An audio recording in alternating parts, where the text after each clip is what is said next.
6월 2일 사무엘상 16장 1절로 23절 여호와의 영과 악령입니다. 사무엘이 하나님의 명령을 받아 다윗에게 기름을 붓습니다. 이새의 아들이 8이었지만 그 중에 막내인 다윗에게 기름을 부으라 하십니다.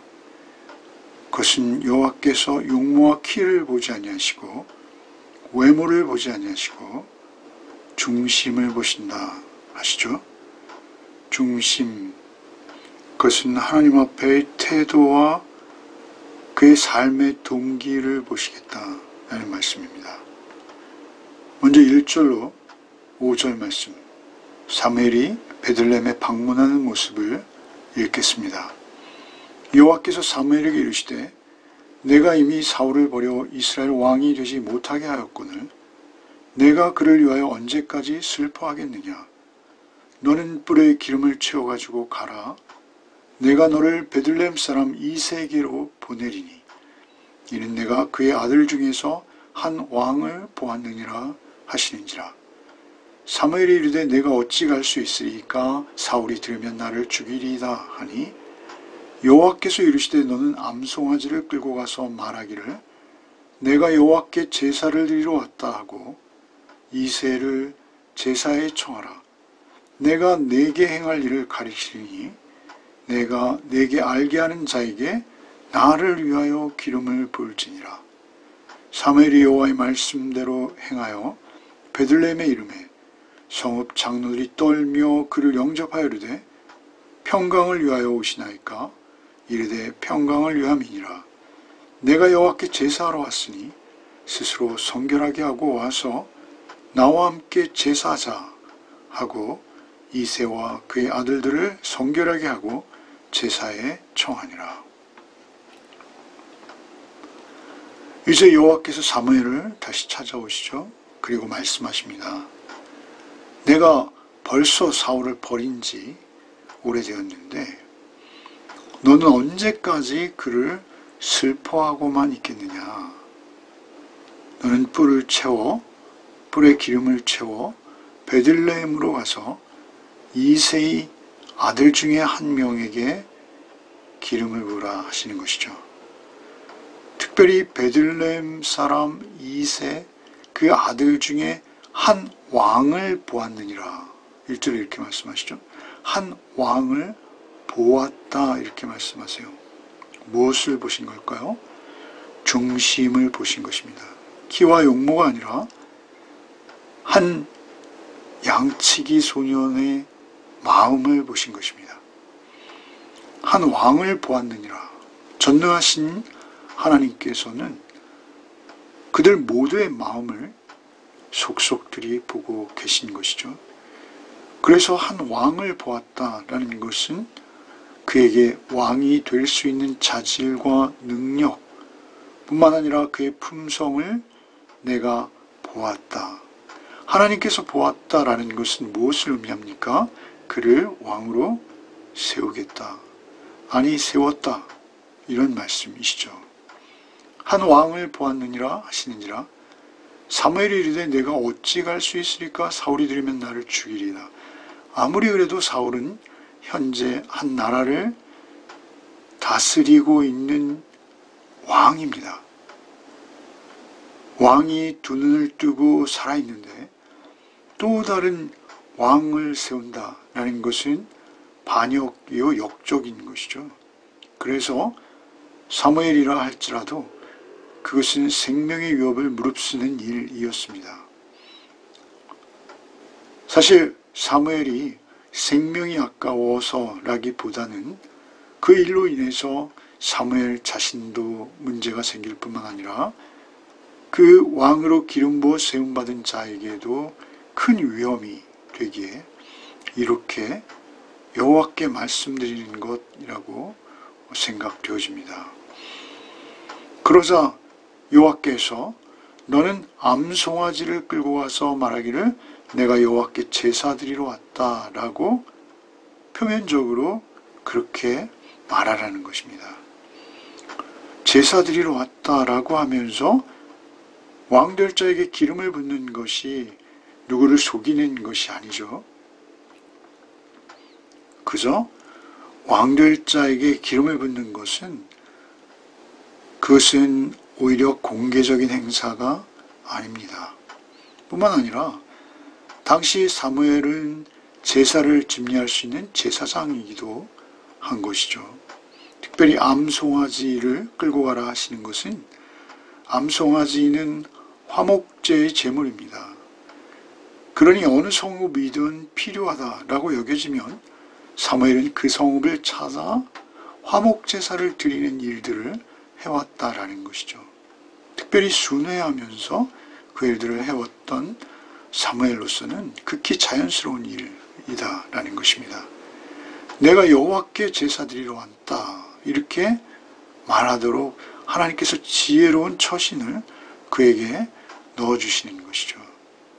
그리고 그 제사에서 베들레헴의 이세를 청하면 된다라고 말씀하시면서 특별히 내가 내게 알게 하는 자에게 나를 위하여 기름을 붓지라. 나를 위하여 여호와 하나님을 위하여 이 일을 행하라 라고 말씀하시는 것이죠.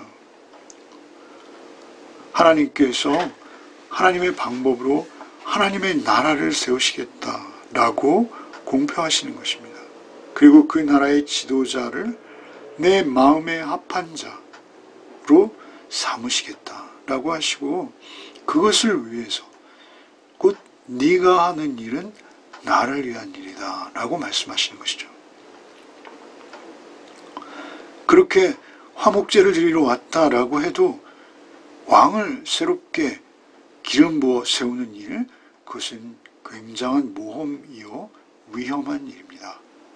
그러나 나를 위하여 하라라는 하나님의 명령을 들을 때 사무엘은 절대 거부할 수도 거절할 수도 없는 것이죠. 그렇게 하나님의 명령을 들은 그는 즉시 베들레헴으로 향합니다. 그러자 장로들이 떨며 사무엘을 영접합니다. 사무엘은 두려운 인물이죠. 무서운 하나님의 말씀을 대언하는 사람입니다. 물론 사무엘이 존경스럽고 사랑스럽지만 또한 두렵기까지 한 그러한 존재이죠. 그래서 그들은 평강을 위하여 오시나이까? 라고 사무엘을 보자마자 영접하며 묻는 것이죠. 혹시 우리를 징계하거나 징벌할 일로 오신 것은 아니신지요? 우리가 큰 잘못을 저지른 것은 아니신지요? 이렇게 하나님의 사람에 대해서 두려움을 가지고 맞이하는 것이죠. 그러자 사무엘이 평강을 위함이니라 라고 말씀하시고 그리고 제사하러 왔다 라고 선포하시는 것이죠. 제사하러 왔으니 스스로 성결하게 하고 와서 제사하자. 제사는 하나님께 드리는 것이기에 스스로를 거룩히 구별하는 것, 성결하게 하고 와서 제사하자라고 하면서 이새의 아들들을 자연스럽게 초청하신 것입니다. 그리고 이제 다윗이 결정적으로 기름 붓는 장면이 등장하고 있습니다. 그들이 오매 사무엘이 엘리압을 보고 마음에 이르기를 여호와의 기름 부으실 자가 과연 주님 앞에 있도다 하였더니 여호와께서 사무엘에게 이르시되 그의 용모와 키를 보지 말라. 내가 이미 그를 버렸노라. 내가 보는 것은 사람과 같지 아니하니 사람은 외모를 보거니와 나 여호와는 중심을 보느니라 하시더라. 이새가 아비나답을 불러 사무엘 앞을 지나가게 하매 사무엘이 이르되 이도 여호와께서 택하지 아니하셨느니라 하니 이새가 삼마로 지나가게 하매 사무엘이 이르되 이도 여호와께서 택하지 아니하셨느니라 하니라. 이새가 그의 아들 7을 다 사무엘 앞으로 지나가게 하나 사무엘이 이새에게 이르되 여호와께서 이들을 택하지 아니하셨느니라 하고 또 사무엘이 이새에게 이르되 내 아들들이 다 여기 있느냐. 이새가 이르되 아직 막내가 남았는데 그는 양을 지키나이다. 사무엘이 이새에게 이르되 사람을 보내어 그를 데려오라. 그가 여기 오기까지는 우리가 식사 자리에 앉지 아니하겠노라. 이에 사람을 보내어 그를 데려오매 그의 빛이 붉고 눈이 빼어나고 얼굴이 아름답더라. 여호와께서 이르시되 이가 그니 일어나 기름을 부으라 하시는지라. 사무엘이 기름불병을 가져다가 그의 형제 중에서 그에게 부었더니 그날 이후로 다윗이 여호와의 영에게 크게 감동되니라. 사무엘이 떠나서 라마로 가니라. 이제 그들이 오자 사무엘이 엘리압을 보고 크게 감탄하죠. 과연 주님 앞에 있도다. 기름 부으실 자가 과연 주님 앞에 있도다. 엘리압은 외모가 출중했던 것으로 보입니다. 그러나 하나님께서 사무엘에게 이르시죠. 그의 용모와 키를 보지 말라. 내가 이미 그를 버렸노라. 내가 보는 것은 사람과 같지 아니하니 사람은 외모를 보느냐 나 여호와는 중심을 보느니라. 너무나 유명한 말씀이죠. 여기에서 중심이라는 이 단어는 헬라어로 레브라는 단어인데요. 이것은 직역하면 마음입니다. 하나님께서는 마음을 보신다는 것이죠. 그 사람의 태도를 보신다는 것입니다.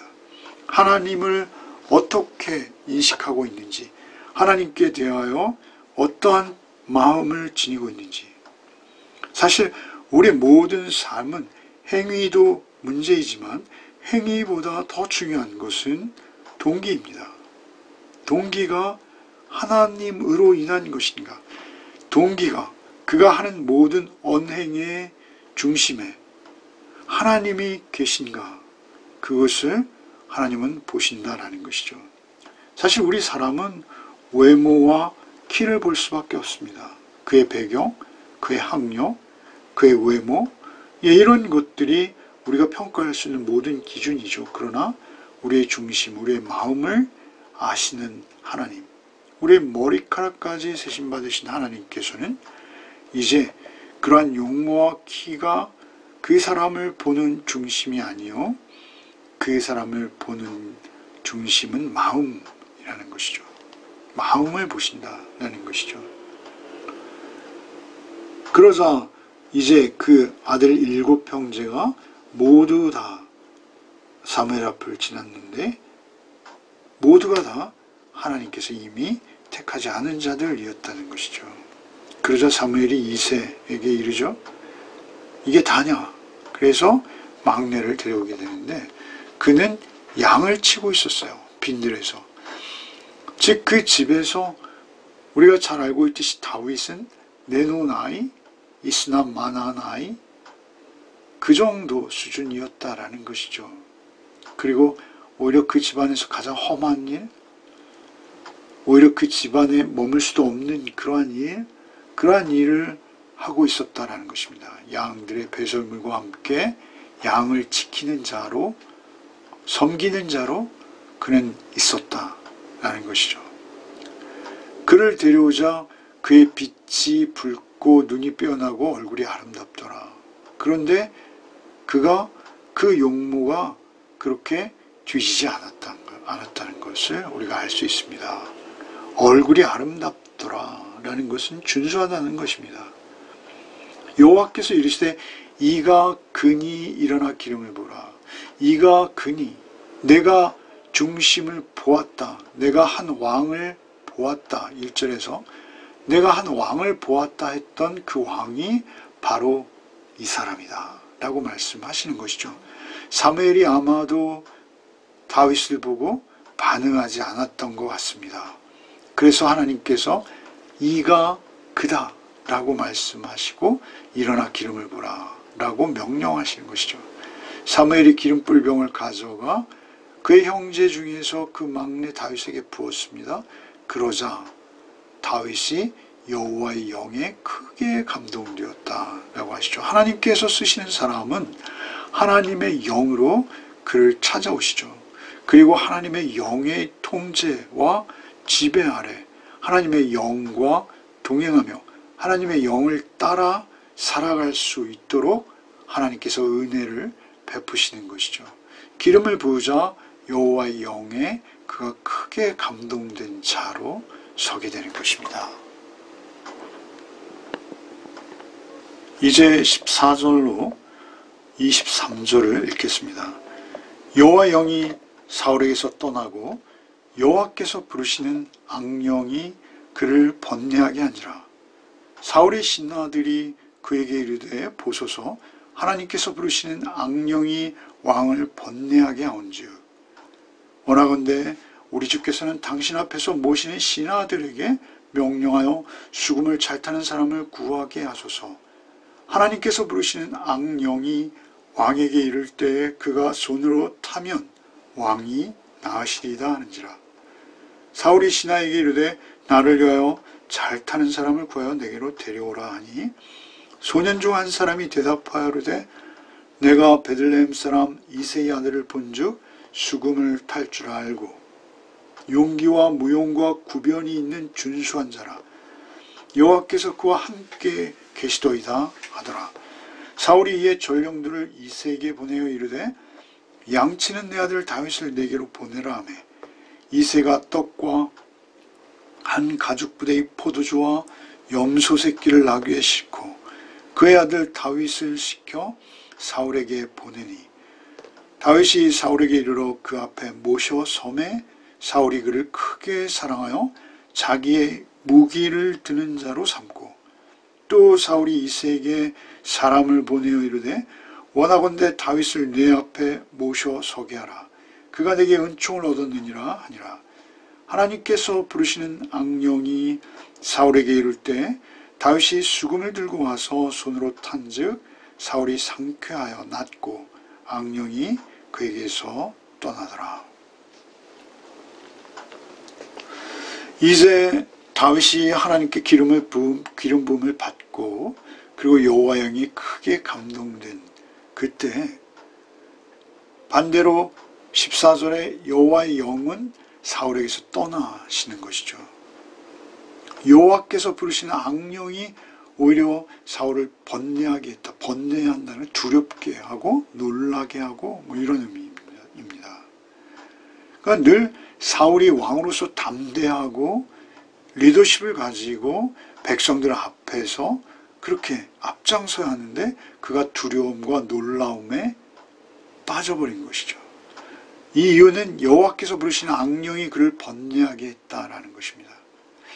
사실 여호와께서 악령을 적극적으로 부려서 사울에게 주입시켰다. 이렇게 볼 필요는 없습니다. 사실 여호와께서는 모든 것을 창조하셨죠. 그래서 모든 영적인 존재들도 하나님의 솜씨 안에 있습니다. 하나님의 다스림 안에 있어요. 우리가 욥기를 통해서 잘 알고 있듯이 악한 영이라 할지라도 하나님의 허락이 없이는 악한 일을 하지 못합니다. 그것이 우리의 절대 신앙입니다. 그러나 어찌되었던 하나님의 영이 사울에게 함께 하시다가 하나님의 영이 떠나자 그 자리에 악한 영이 들어오는 것이죠. 우리에게는 두 가지의 선택밖에 없습니다. 두 가지의 경우밖에 없습니다. 하나님께서 은혜로 우리에게 하나님의 영, 곧 성령의 인도하심을 받게 하든가 아니면 하나님의 영이 우리에게 계시지 않으면 그것은 모두 다 세상의 공중권세 잡은 자, 악한 영에게 지배를 받는 것이죠.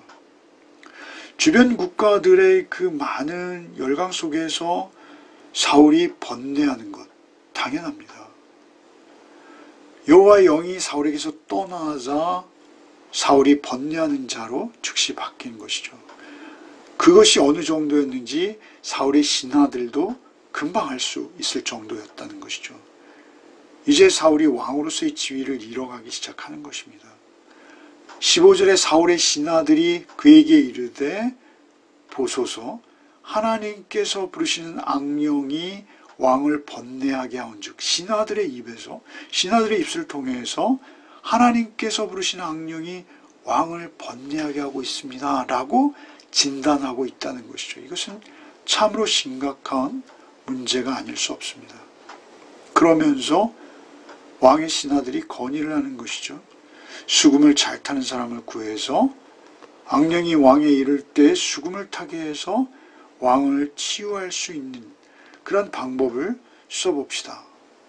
그러자 사울이 신하에게 나를 위하여 수금 잘 타는 사람 구하여 데려오라 라고 말하죠. 음악 치료라고 하나요? 하나의 심리요법이죠. 그런 것들이 있을 수 있습니다. 그러나 중요한 것은 하나님의 영이 떠난 자리에 그러한 악한 영이 자리 잡을 때 사실 일시적이고 잠시적인 효과이지만 하나님을 바라보게 하는 찬양은 확실히 능력이 있다라고 여겨집니다.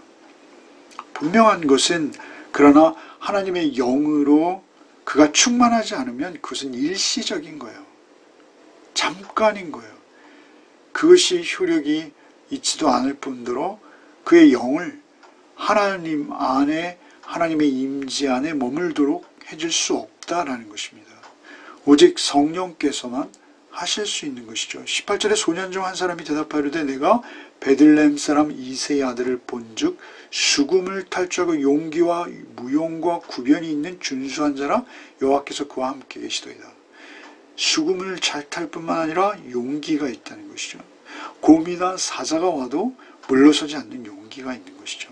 무용과 이건 비슷한 것이죠. 구변이라는 것은 말을 잘하는 것인데요. 경우에 맞는 말을 잘하는 것입니다.